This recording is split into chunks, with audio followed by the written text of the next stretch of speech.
안녕하십니까. 중구 소장입니다. 7월 18일 장중에 보내드리는 단기 유망주 선불원 시간으로서요. 지수의 이틀 연속 하락에 도요. 나름대로 하방 경직성을 보이며 시장 안정 시 빠른 주가 상승이 기대되는 유망 종목에 대해서 분석하는 시간을 갖도록 하겠습니다. 먼저요. 지수가 하락하는 이유를 살펴보도록 하면요. 연중 고점 돌파 등 단기 상승 부담이 가장 큰데요. 여기다가 미국 대선에서 트럼프의 당선 가능성이 높아지며 이 바이든 정부의 정책 폐지 우려와 자국 우선주의로 인한 무역 분쟁 확산 가능성 영향 때문이죠. 자, 이 트럼프가 인플레이션 감축법 폐지를 이미 공약에 내세웠어요. 자, 그러면서 2차 전지라든지 친환경 에너지 그리고 전기차 판매, 자동차 하락하고 있죠. 또 여기에 트럼프가 반도체 보조금을 받는 대만이 미국 반도체 산업을 장악하고 있다고 지적하면서요. 이 바이든 정부의 반도체 지원법 비판을 했죠. 여기에 바이든 정부가 또 이 반도체 제조 장비의 대중국 수출에 대한 광범위한 단속 강화 검토 소식이 전해지면서 어제서부터 반도체 관련주들이 큰 폭의 하락세를 보이고 있어요. 근데 이러한 영향이 이 해당 종목에만 좀 제한적인 영향에 그치고 시장 전체로 좀 확산될 가능성을 낮게 보는데요. 그 이유는 지난달 말이죠. 이 대선 주자들끼리 TV 토론회가 있는데 이때 트럼프가 상당히 우세를 보였어요. 근데 그 이후로 주가가 오히려 하락을 했었죠. 근데 바로 회복을 시켜주고 이 다우지수 같은 경우는 또 사상 최고가 경신했죠. 이러한 부분에 봤을 때 시장이 꼭 트럼프 당선으로 인한 이 그 피해주로 인해서 시장 전체로 확산될 가능성은 상당히 낮다. 시장은 안정적인 흐름이 이어질 가능성이 상당히 높다라는 그런 말씀드려요. 자, 그러면은 이 제한된 움직임수의 시장이 안정이 되면은 어떤 종목이 빠르게 상승을 할까? 지금요, 종목별 순환매가 나타나고 있죠. 그 중에서 항상 말씀드리냐, 지수가 상승하다가 크게 하락하는 경우에 우리가 눈여겨봐야 되는 종목은 뒤늦게 빠진 종목. 그러니까 뒤늦게 빠졌다는 얘기는 안 빠지려고 누가 주가를 받침을 했다는 얘기예요. 근데 시장에 더 빠지니까 결국 손에서 뒤늦게 빠졌죠. 그리고 빠지는 폭도 시장 대비해서 적게 하락하는 그런 종목군들이 시장이 안정을 찾으면은 가장 빠르게 그리고 큰 폭으로 상승이 가능하다. 물론 여기에 하락할 때 수급도 크게 훼손이 안 된 종목이 빠른 회복이 가능하겠죠. 자, 그럼 그런 종목군들 뭐가 있는지 한번 살펴보도록 하죠. 자, 한번 차트 보면은 YG원, 그죠? 자, YG원이 오늘 한 1% 정도 하락하면서 5,760원으로 진행되는데, 자, 이 5,800원 전후에서 강한 하방 경직성의 모습을 보이고 있다. 수급도 최근에 들어서 기간의 매수세가 유입이 되면서 최근 상승을 주도하고 있다.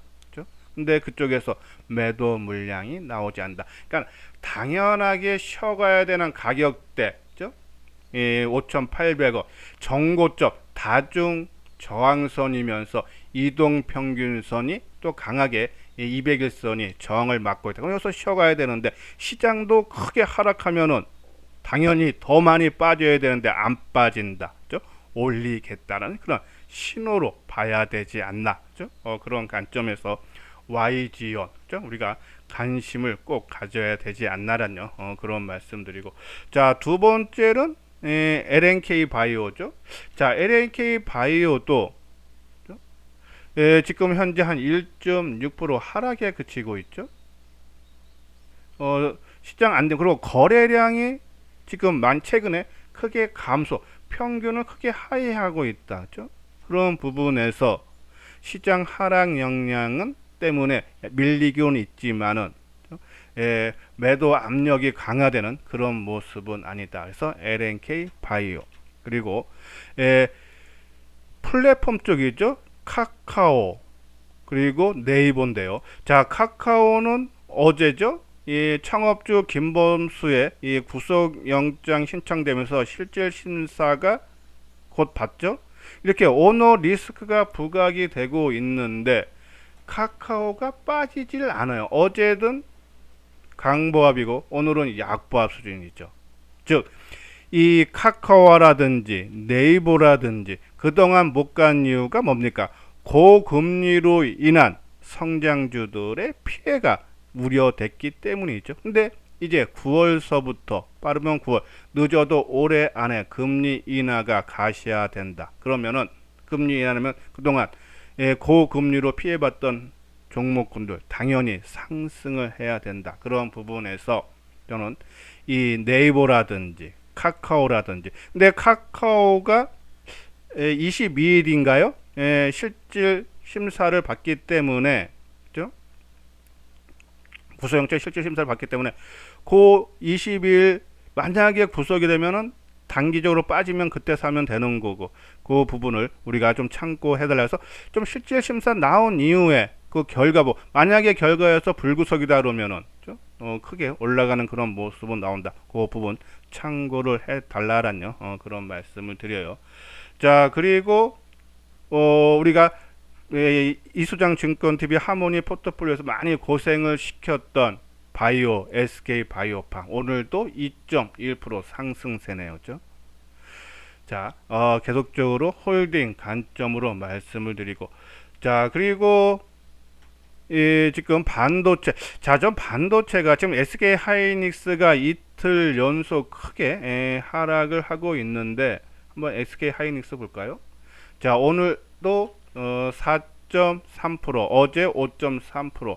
근데 현대차, 기아도 그렇고 SK 하이닉스도 그렇고 2분기 실적 발표 아직 안 했죠. 근데 상당히 좋게 나올 거예요. 그러니까 한 번에 반등의 기회는 반전의 기회는 있다. 그래서 하락폭은 이제 갈수록 좀 제한적이지 않나. 어차피 이 반도체 부분 같은 경우는요.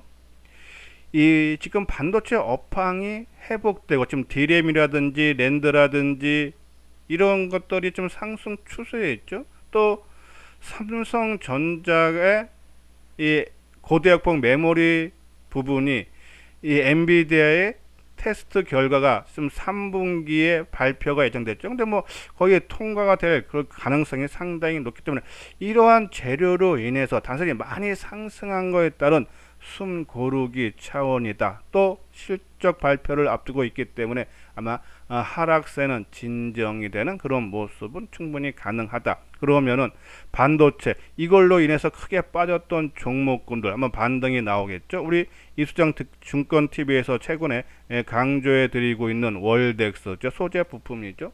자, 안 빠지려고 상당히 노력하는 그런 모습이 나오면서 수급도 상당히 양호하죠. 그러면 이런 종목군들이 시장이 안정되고 또 반도체가 아까 말씀드린 대로 새로운 이슈로 부각이 되면은 이런 종목들은 항상 말하면 빠르게 주가 상승이 기대된다. 그래서 월덱스. 근데 아직은 시장 반전이기 때문에 선침매 차원에서 내가 사고자 하는 물량의 30% 정도만 보유를 해야 되지 않나라뇨. 그런 말씀드려요. 물론요, 이뿐이 아니고요. 반도체 우리가 장비주로 이 월덱스와 같이 강조해드리는 뭐 유진테크라든지 그렇죠? 원익 IPS도 마찬가지로 우리가 지켜봐달라라뇨. 그런 말씀을 드려요. 자, 이렇게 시장은 저는 전체적으로 확산 가능성이 낮다. 그러면 지수가 안정되면 빠르게 회복되는 것은 뒤늦게 빠지고 적게 빠지고 수급 훼손이 없는 종목군들이 빠른 상승이 가능하다. 아까 말씀 그런 종목 그래서 관심을 가져달라라뇨. 그런 말씀드리고 자, 대형주 쪽에서는 이수장 증권TV에서 최근에 강조해드리고 있는 LG전자 말씀드리는데 참 여기서 한 가지를 우리가 추가로 좀 말씀드릴 게 있는데 아까 말씀대로 시장은 덜 빠질 건 그러니까 제한적일 걸로 보는데 만약에 코스피 지수 기준으로 2750선, 그동안에 2750선의 저항이 상당히 심했죠. 그리고 요번에 돌파했다가 2750선을 지나서 요번에 거의 2900선 가까이 갔다가 지금 하락하는데, 2750선을 하향 이탈되면요, 지금 말씀드린 하방 경직성이 보인 종목군들이 안 빠졌던 부분이 뒤늦게 한 번에 반영되면서 낙폭이 커질 수 있습니다. 요건요 꼭 유념해 둬서요, 좀 비중을 줄여다든지 아니면 좀 단기적인 관점으로만 접근을 해 달라라는 그런 말씀을 다시 한번 드립니다. 자, LG전자 2분기 기준으로 분기 최대 실적을 이미 발표했죠. 영업이익 1조 1961억, 전년 동기 대비 61%나 증가했어요. 자, 올해 전체적으로도 1분기에 최고 실적뿐이 아니라 전체 영업이익도 4조 원대, 좀 많게 보는 데는 KB증권이 4조 5천원까지 보죠. 전년 대비해서 27% 증가. 사상 최고 실적은 거의 비슷한 전망들을 하고 있어요. 근데 주가는 사상 최고가 나왔을 때가 2021년 1월이죠. 19만 3천원. 이때 영업이익을 보면요, 그 전에 21년 1월이니까 20년에는 3조 9천억대가 나왔고 21년도에는 4조 580억. 그죠? 그러면은 이번 올해 영업이익은 4조 원 초반대에서 중반대까지는 전망되면 이때보다 더 좋다. 근데 이때 주가는 19만 3천 원이다. 지금은 11만 원이다. 그러면 주가가 상당히, 우리가 삼성중공업을 비교를 많이 해드리지 않았습니까? 삼성중공업이 만 원을 하향 이탈된 것이 2015년이다. 그때 왜 하향 이탈했냐? 영업이익이 흑자에서 1조 원대 흑자에서 적자로 전환됐기 때문이다. 근데 작년에 9년 만에 영업이익이 흑자됐고 올해는 더 성장 커지고 내년 내후년에는 더 영업이익이 성장 전망. 그러면 주가가 만 원 회복뿐이 아니라 15,000원, 25,000원까지는 가능하다고 말씀드렸죠. 그러면 LG전자도 그런 관점으로 봤을 때 실적 대비해서 주가가 너무 못 올랐다. 그러면 우리가 말씀드린 대로 1차 13만원에서 2차 15만원까지 상승이 가능하지 않나라는 그런 말씀드려요. 자, LG전자는 최근에 우리가 이제 가전 쪽이다 보니까는 이 기업하고 소비자 간 거래가 주목받았는데, 최근에 기업 간 B2B로 이동을 하면서 사업 역량을 확장하고 있죠. 여기에 냉난방 공조 수요, 그죠? 그러니까 인공지능 개화로 데이터 센터 수요가 증가하고 있어서 이 상승 모멘텀으로 강하게 부각되면서 지난 5월 28일인가요? 13% 상승한 재료가 바로 이 냉각 시스템이 부각되면서였다. 바로 B2B죠. 또한요, 이 개인, 그러니까 B2C 같은 경우도 소비자 간의 거래에서도 이 최근에 가전의 인공지능 기능을 강화를 많이 하고 있어요. 그렇기 때문에 이걸로 인해서 수요가 크게 증가하고 있고, 또 여기에 구독 매출이 증가하고 있죠.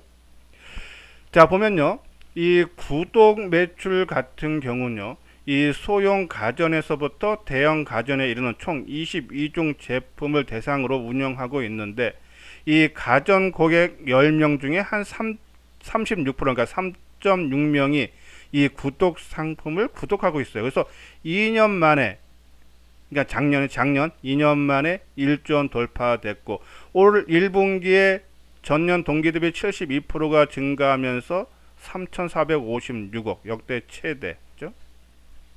그러면서 올해 전체적으로는 한 2조 원에 가까운 이 구독 매출이 기대가 되다가 성장세가 이루어지고 있다라고 보시면 돼요. 자, 아까 말씀드린 B2B 쪽도 시장이 크게 커지고 있는데, 올해 B2B 사업 영업이익은 한 1조 3천억으로 추정이 되는데, LG이노텍을 제한 별도 기준을 따지면요, 전체 영업이익에서 한 42% 정도, 향후 5년간 B2B 사업은 한 27% 성장을 하면서 B2C, 그러니까 개인 사업의 영역보다 한 8.8%보다 크게 성장된다. 그래서 이 생활 가전 쪽도 냉난방과 그리고 아까 말한 구독 매출, 그죠?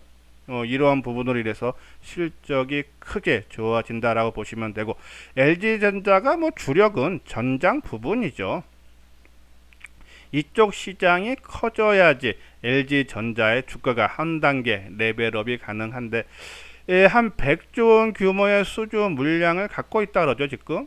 그래서 안정적인 성장이 전망되는데, 영업이익 비중도 작년에 전체 영업이익 차지하는 비중이 한 3.8%인데 올해 7.5, 내년에는 12.3%로 큰 폭의 정장 부분의 성장이 기대된다. 그래서 크게 올라간다는 얘기. 뭐 결과적으로 말씀드리면 LG전자는 실적이 이러한 이유로 좋아지고 있다. 근데 실적에 비해서 주가는 아직도 바닥권에 있다. 그렇기 때문에 올라갈 여력이 많다. 이것이 주죠. 그죠? 그렇기 때문에 그렇게 좋은 재료가 있어도 누가 비싸게 사주는 사람이 없으면은 주가는 당연히 못 올라가요. 근데 최근에 들어서 LG전자 수급이 크게 개선되고 있죠. 지금 현재 한 700원 정도 하락하고 있는데, 지난 5월 28일 날 13% 냉각 시스템 부각되면서 올라갔죠. 그 이후 그 다음 5월 29일 날 1,500원이었는데요. 자, 이 이후 그러니까 5월 29일서부터 현재까지 주가가 한번 하락했다가 원위치 왔는데, 누가 많이 샀나? 매매 동향을 볼까요? 자, 5월 29일 누적으로는 개인이 240만 주를 매도를 했고, 한번 빠지고 올라왔는데 개인이 많이 팔았고, 외국인이 165만 주를 사고 기관이 86만 주를 매수했다. 그죠? 그러면은 다시 원위치 왔는데 외국인과 기관들이 아직도 매수를 많이 갖고 있다. 더 샀다. 그러면 더 올라가겠다는 얘기죠. 그죠? 7월달 들어서도 개인이 87만 주 매도를 하고 있고, 외국인들이 112만 주 매수, 그죠? 그리고 기관이 17만 주 매도인데, 16일서부터 기관들이 좀 순매수로 좀 나오고 있죠. 그런 부분은 상당히 긍정적이라서, 물론 어제 연중 고점을 돌파를 했죠. 11만 5,400원까지 갔다가 강보합 플러스 100원으로 마감됐는데, 이 부분은 지수가 어제 크게 하락한 영향이다. 자, 이때가 언제죠? 7월 1일 날, 이때도 11만 4,900원 윗꼬리를 길게 달아줘서 상당히 부담되는 그런 모습이 나왔죠. 근데 이때와는 다른 모습이다. 요번에는 시장 리스크가 부각이 됐기 때문이다 라고 보시면 돼서, 수급이라든지, 그래서 지난 7월 1일과 다른 그런 모습을 보이기 때문에 시장이 좀만 안정을 취해 준다 그러면은 이 LG전자의 상승세가 재상승이 기대가 된다라는 그런 말씀에서, LG전자 1차 목표가 한 13만원 정도를 보시고 2차는 15만원까지 우리가 기대된다라는 그런 말씀드려요. 물론요, 아까 말씀드린 대로 지수가 하락세가 나타나서 2750선이 하에 든다라면은 웬만한 종목도, 지금 버티고 있는 종목군들도 동반 약세를 보입니다. 이 부분 지수를 계속 참고를 하시면서 대응을 해 달라라는 그런 말씀을 드립니다. 자, 이건요 현대투자의 유료원 안내죠. 한번 내용 읽어보시고 관심 있는 분들 요 아래 핸드폰 번호로 문의를 주시면은 자세하게 상담을 해드리도록 하겠습니다. 예, 이것으로서요 이수장 증권TV를 마치도록 하겠습니다. 끝까지 시청해 주신 분들 좋아요 구독 꼭 눌러주시기 바랍니다.